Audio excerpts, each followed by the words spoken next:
Let's be honest.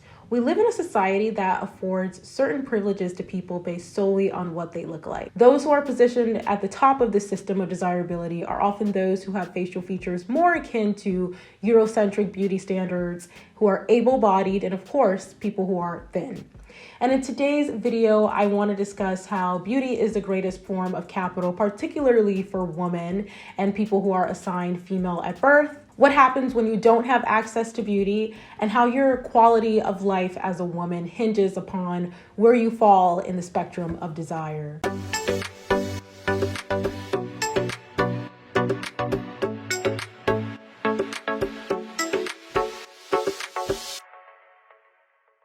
Hello everyone, and thank you so much for watching. If you're new here, welcome. If you've been here for a minute, I love you so much for coming back. Now, once again, in today's video, I want to discuss how the politics of desirability, because, pretty privilege doesn't go far enough in exploring how desirability and, attractiveness overall is, at the end of the day, a political system. And this is why I prefer the term desirability politics, because it examines it in a more holistic manner. So if that sounds like something that you might be interested in, then definitely keep on watching. Beauty being a measure of how you're treated in society isn't exactly a new concept. In the late 19th century across the United States, legislators passed municipal statutes known as the Ugly Laws, which aimed to bar those who were, quote, diseased, maimed, mutilated, and in any way deformed so as to be an unsightly or disgusting object from participating in public society. These laws were put into effect to preserve the social order because people with apparent disabilities were considered to be a threat to, quote, racial purity. Disability scholar Susan Schweik said in her book, The Ugly Laws, Disability in Public, that the ugly laws were a part of the story of segregation, of profiling in the United States. Part of the body of laws that specified who could be where, who would be isolated and excluded, who had to be watched, and whose comfort mattered. Schweik also said this about the Ugly Laws. Enacted and actively enforced between the American Civil War and World War I, such laws and their enforcement can tell us much about the very sorts of people who were also a generation later subject to explicitly eugenic laws such as sterilization, legislation, and like eugenic laws and policies, such laws continue to affect the lives of people with disabilities to this day. And in 2006, anthropologist Helen Fisher said, natural selection evolved all kinds of mechanisms in order to win. Good looks are often a sign of health and fertility, so evolution has conditioned us to prefer them in a partner. And in 1994, economists Marcus Mobius and Tanya Rosenblatt said that the labor market sorts the best-looking people into occupations where their looks are productive. Now, a 2006 Harvard University study found that workers who were deemed to be physically attractive were more confident, and higher confidence led to increased wages. And for a given level of confidence, attractive workers are wrongly considered by employers, of course, to be more able and controlling for the worker force. Physically attractive workers have better communication skills and social skills that ultimately lead to their wages being raised. Now, a study which examined the attitudes of 1,000 British employees also found that people who were overweight, and I hate that word overweight, but that's the language that they used in this study, but nevertheless, they found that people who were, quote, overweight were perceived to be less productive and less likely to be hired for jobs. And nearly half of the recruiters questioned said that they would be less inclined to recruit an applicant at an interview stage if they felt that they were fat. Jurors are also harsher in determining the guilt or innocence of those deemed to be unattractive, according to the Cornell Chronicle. And on top of that, people are also less likely to help those in need when they don't perceive them to be desirable, which was discovered in the 1976 study, Pretty Pleases the Effects of Physical Attractiveness, Race, and Sex on Receiving Help. Now, if you're a woman, the stakes in the game of beauty are significantly higher. While men are often measured through a lens of how much money they make, if you're a woman, the most lucrative form of capital that you can have is your looks. This is why men that look like this can marry women that look like this. And by the way, I do want to point out that I'm not calling any of these men unattractive. Personally, I actually find quite a few of them actually really attractive. But nevertheless, a lot of these men, all of these men, it's fair to say, do not meet the beauty standards of conventional attractiveness or desirability, but they're still able to be coupled with women that do. And if you're a dark-skinned Black woman, you're also probably aware of the, quote, dating preferences of many high-earning Black men. We all know that many popular Black rappers often boast about their preference for light-skinned, yellow-boned, or red-boned women. And the late Kevin Samuels, may he rest in eternal hell and damnation, and all of his Black manosphere associates dabbled in everything from white supremacist, pseudoscience to fatphobia, featureism, and of course, colorism, to tell their viewers and listeners why dark-skinned Black women were unattractive. Samuels often ranked his guests using his coined term sexual marketplace value based on their attractiveness, height, weight, dress size, and physical features. And if he believed a woman was, quote, below average or an 8 or less than on a 10-point scale, he suggested that they lower their expectations of attracting a high-value man. And in one video, Samuels compared a Black woman's physique to former NFL linebackers Emmitt Smith and Barry Sanders, claiming that her weight reduces her options for companionship. You're a running back size, he says. You could hit the A gap like an MF. So don't come up here talking about what man can and cannot do when they got to accept somebody who can run the power I, he facetiously continued. You should be grateful that a high-value man would even pick you over a woman who is 5'4", 120 pounds, and a dress size 4, he went on to say. And on the Fresh and Fit podcast hosted by two Black men known as Gaines and Fresh, Gaines once said, "Me and Fresh aren't really down with the brown like that. We ain't night riders. Sometimes if they're red bone, but like in general, me and Fresh don't dabble in the dark, if you know what I'm saying." Studies have also shown that Black women are the single most undermarried group in America due to Black men, particularly, of course, again, those who are high earning, often marrying non-Black women who they perceive to be more desirable. But how you hold up in the spectrum of desirability affects more than just what goes on in your bedroom or your dating preferences. Desirability has political ramifications to your quality of life in the realms of financial security, safety, and overall well-being in society.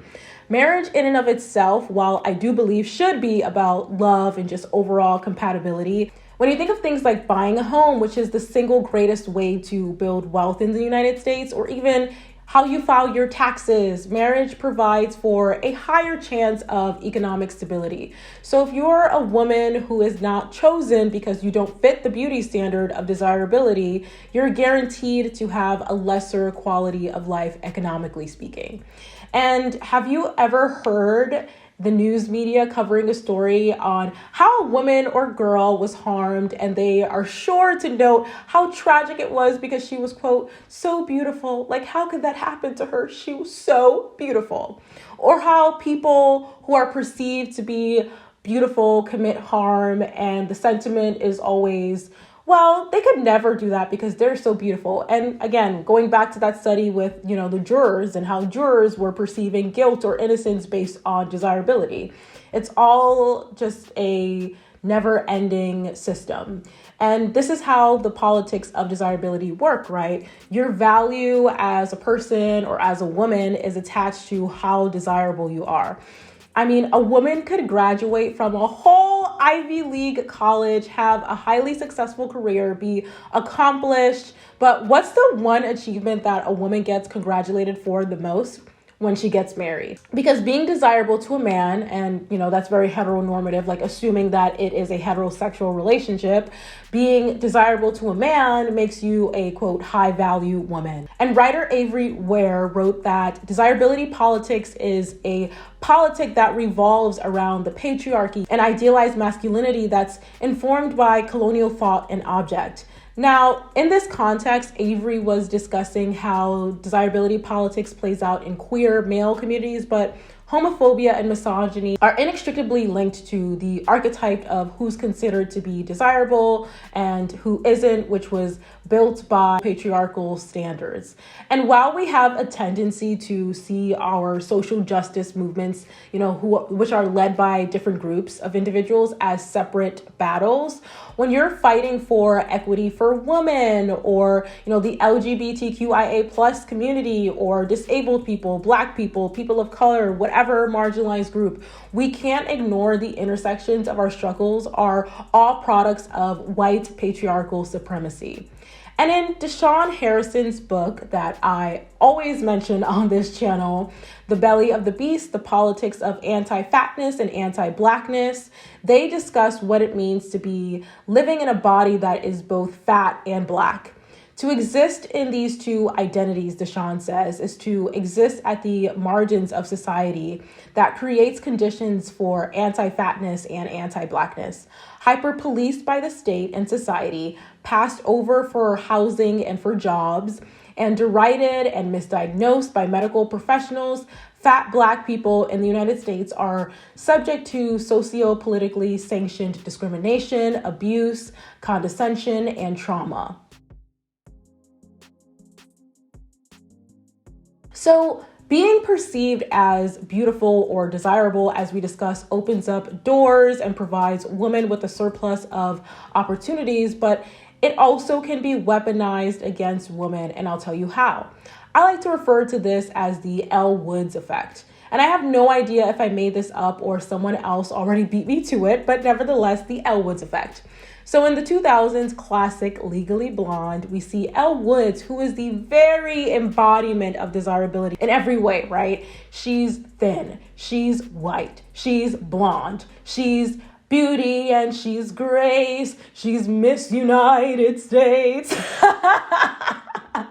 But she is literally the embodiment of a desirable woman, right? A perfect woman, some might say.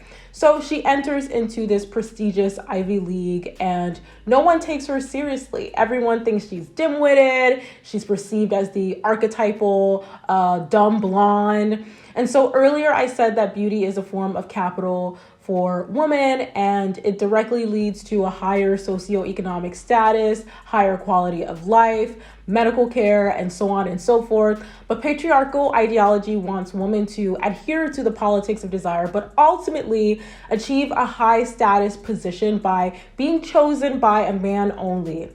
So when you see a woman who is conventionally attractive, the expectation is that a man will choose her for this very reason, and only then will she gain access through him to wealth. And once she does, she will be relegated to staying at home, taking care of the kids, not working, and away from the public sphere.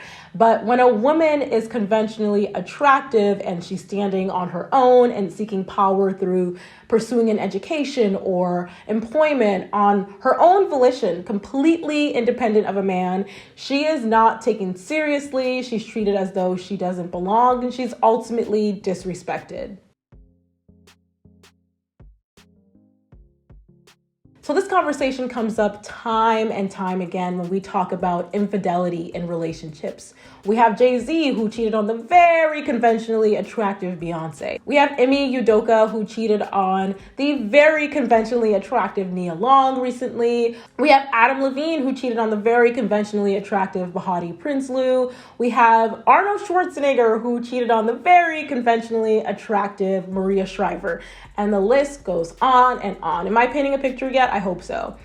And all of this is evidence that while being desirable opens up doors, it's not enough to sustain your relationship on its own, because ultimately the men who are going to choose a woman chiefly based on her looks are men who see women as objects, and objects are replaceable. And the men who are going to cheat no matter how beautiful you are, no matter how much you bend over backwards to clean for them and cook them dinner and dessert and so much more, in the words of Destiny's Child.